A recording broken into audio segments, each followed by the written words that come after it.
Minority defence committee की जानिब से तमाम ही पत्रकार साथियों का हम शुक्रिया अदा करता हूं। दोस्तों, आज माइनॉरिटी डिफेंस कमेटी की मीटिंग हुई और मीटिंग में कई अहम फैसले लिए गए।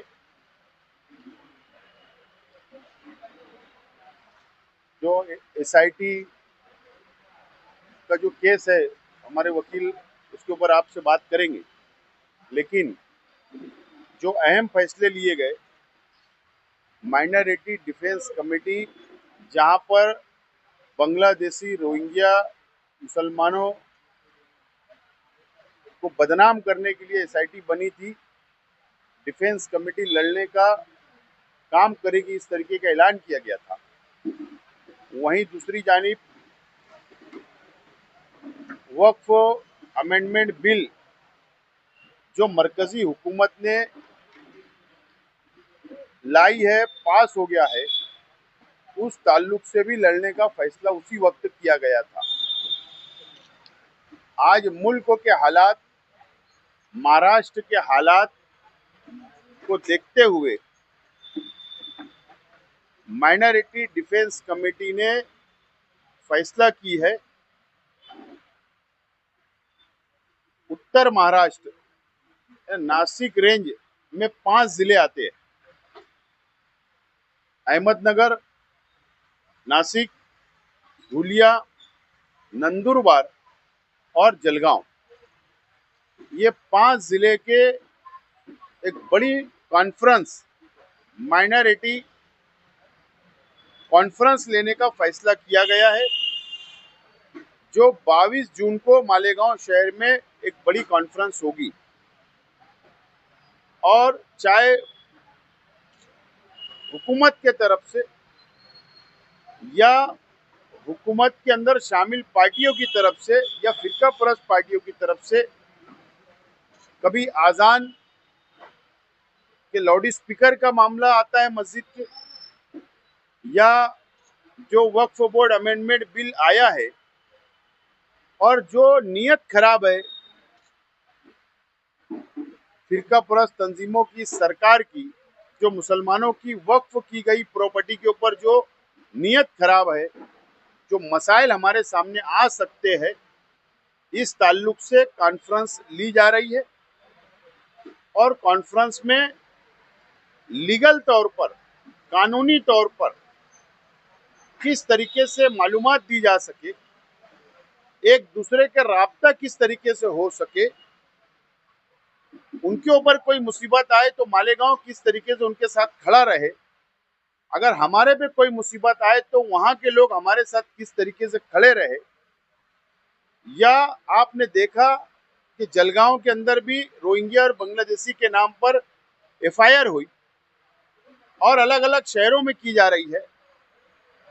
और अभी मनमाड़ के अंदर जो एटीएस ने एक मस्जिद के जिम्मेदार जो चंदा जमा कर रहा था, उसके ऊपर एफआईआर की। ऐसे बहुत सारे मसाइल जो आज मुसलमानों के सामने है, इसके लिए एक बड़ी कॉन्फ्रेंस रखने का फैसला हमने आज की मीटिंग में किया है। और 22 जून को मालेगांव शहर में बड़ी कॉन्फ्रेंस तो होगी और वक्तों पर आप लोगों को बुलाकर ब्रीफिंग की जाएगी, मीडिया को मालूमात दी जाएगी। आज सिर्फ जो फैसला हुआ है, आज आपको मालूमात दी जा रही है। शहर हमेशा से रहनुमाई का काम करते आ रहा है। यहाँ पीछे जो भी एमएलए गुजरे, उन्होंने इस शहर की रहनुमाई के साथ साथ महाराष्ट्र की रहनुमाई की।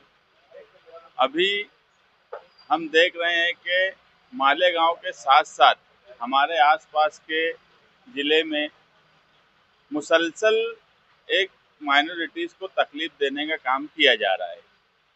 मनमाड़ का वाकया आप लोगों के सामने है कि वहाँ एफआईआर हुई। अभी कोई बता रहा था कि पिंपरी चिंचौड़ में भी ऐसा हुआ।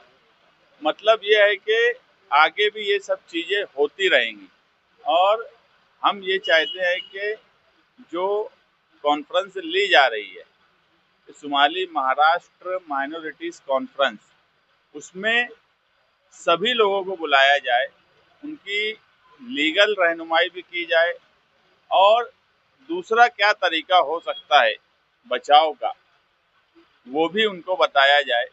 क्योंकि हम ये भी देख रहे हैं कि नासिक हो या जलगांव हो, मनमाड़ हो, वहाँ पर लोग कोई मदद करने के लिए नहीं आता, कोई ऐसा कमेटी नहीं। जैसे हमने यहाँ एक कमेटी बनाई और वो कमेटी मुसलसल एसआईटी जब से बनी है लोगों की रहनुमाई कर रही है कि लोग अपने कागज पत्तर सही कर ले।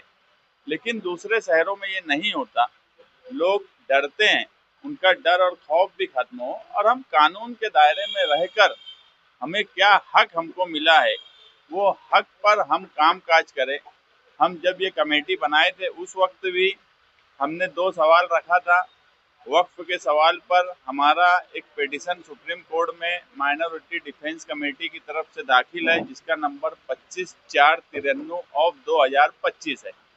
मगर उसके ही साथ साथ ये भी ज़रूरत हुई कि सुप्रीम कोर्ट में केस चलेगा, फैसला कब आएगा।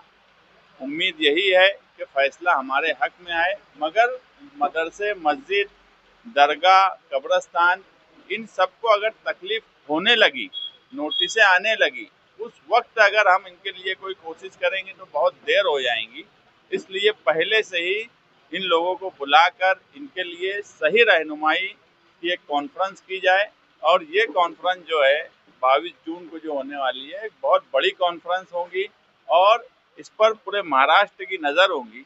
क्योंकि ये एक ऐसा प्लेटफॉर्म है जो कहीं ना कहीं महाराष्ट्र भर में ये मैसेज देगा कि हमें कानून के साथ, लीगल पॉइंट के साथ लड़ना आता है, लड़ना चाहिए।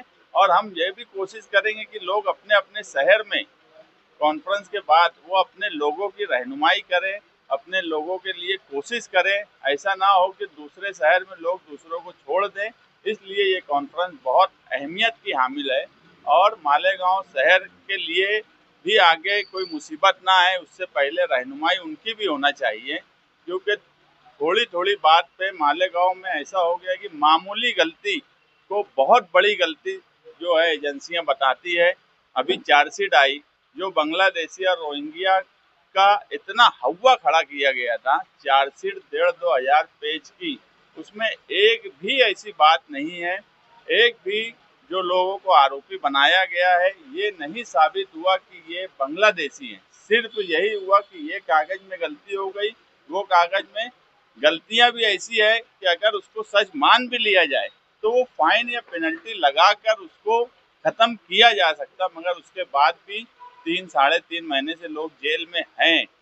मतलब बोलने का ये है कि मामूली हमारी गलतियों को बड़ा बना दिया जाता है, हवा खड़ा कर दिया जाता है और वो हव्वे का प्रेशर ऐसा होता है कि तकलीफ बढ़ जाती है।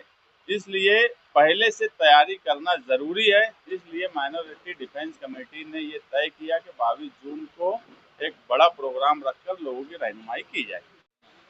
चलो बोलो बोलू। हाँ बोलो बोलो।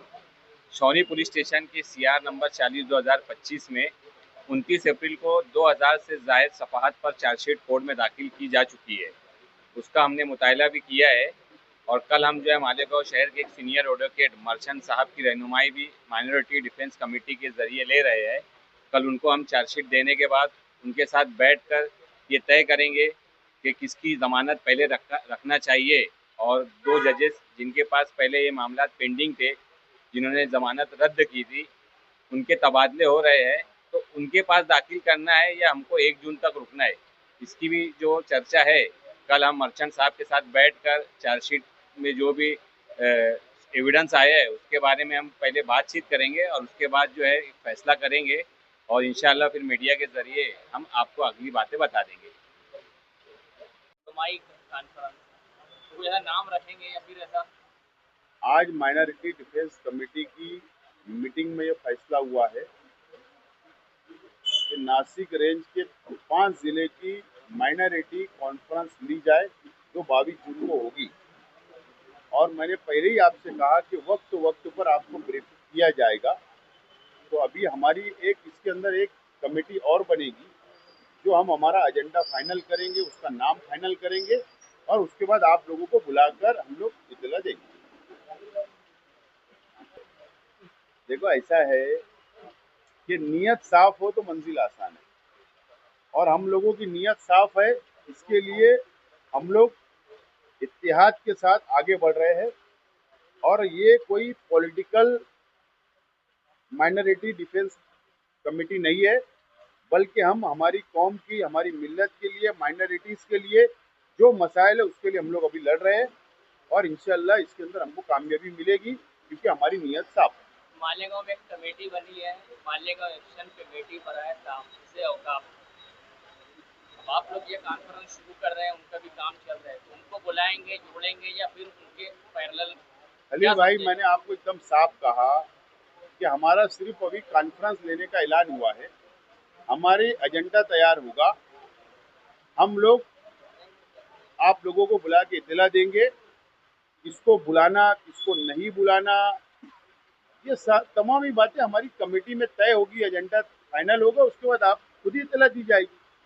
आप फिक्र मत करो, लेकिन हम किसी के खिलाफ नहीं है, किसी का कंपटीशन हम नहीं करना चाहते। हम ये चाहते हैं कि देहातों के अंदर, छोटे छोटे शहरों के अंदर जो मसाइल पैदा हो सकते हैं, उन लोगों की किस तरीके से मदद करें, ये हमारा मकसद है।